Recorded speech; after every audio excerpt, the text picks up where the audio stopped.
सरकारचं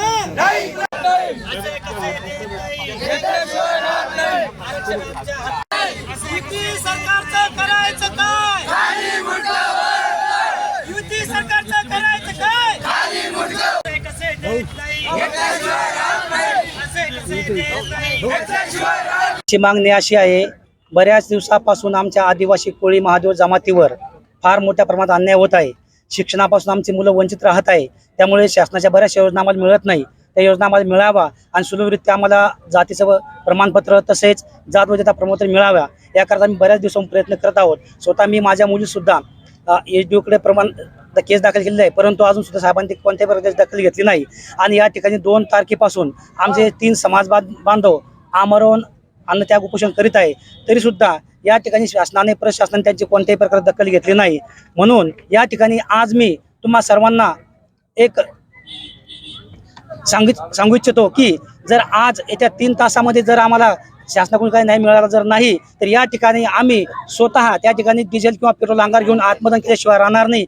जर आमचं आत्मदहन झालं तर याला पूर्णपणे जिम्मेदार सरकार आणि प्रशासन राहील।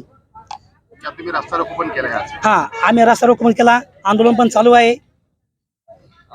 जर मागणी मंजूर झाली नाही तर काय करणार? जर का आमची मागणी मंजूर झाली नाही तर आम्ही आज या ठिकाणीच आत्मदहन करणार आहोत।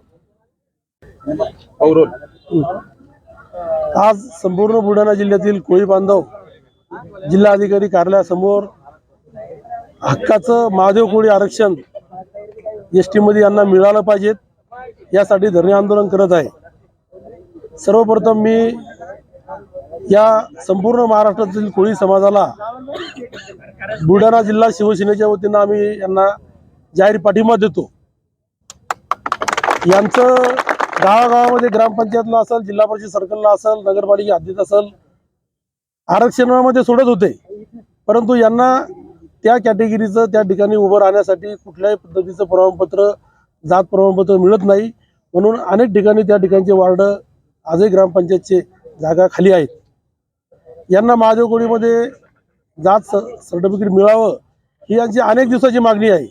खरं तर हा कोळी समाज रोजमजुरी करून खाणारा, जंगलात राहणारा, भाषा पकडून खाणारा हा खरंच आदिवासीच आहे आणि यांना आदिवासीमध्ये एसटीचं सर्टिफिकेट दिलं पाहिजे या मताशी आम्ही सहमत आहे।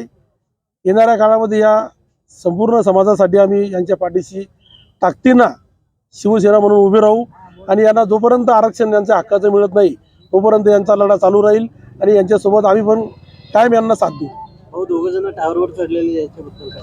शेवटी हा उद्रेक होणार समाजामध्ये ही सरकारनं जी तेढ निर्माण करणं चालली, समाजामध्ये कुठेतरी रोष निर्माण होतो किंवा आपल्या समाजामध्ये आपल्या मुलाबाळाला हक्काचं आरक्षण मिळत नाही, शिक्षणामध्ये आरक्षण मिळत नाही, शिकून सुद्धा आपल्याला काही मार्गाने त्या ठिकाणी घरी बसावं लागतं। त्यामुळे लोक आता जीवावर उदार झालेत। लोक आज टावरवर चढले, उद्या रेल्वे खाली जातील, उद्या आत्महत्या करतील।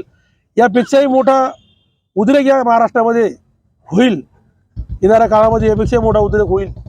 माझं या कोळी बांधवांना एवढी विनंती राहील की आपण आपल्या जीवाचं बरं वाईट करून टावरवर चढून कुठेतरी आत्महत्या करून किंवा कुठं करून असं न करता एक चांगल्या मार्गानं न्याय हक्कासाठी आपण लढलं पाहिजेत। उद्या आरक्षण मिळवणार आपण जर नसलो तर मग ते आरक्षण घ्यायचं बी कशासाठी? त्याच्यामुळे आपल्या जीवाचं बरं वाईट न करता या सरकारचं बरं वाईट करायचं आणि आपलं हक्काचं आरक्षण त्या ठिकाणी मिळवून घ्यायचं, यासाठी संपूर्ण कोळी बांधवांनी या ठिकाणी लढा द्यावा अशी मी या ठिकाणी विनंती करतो।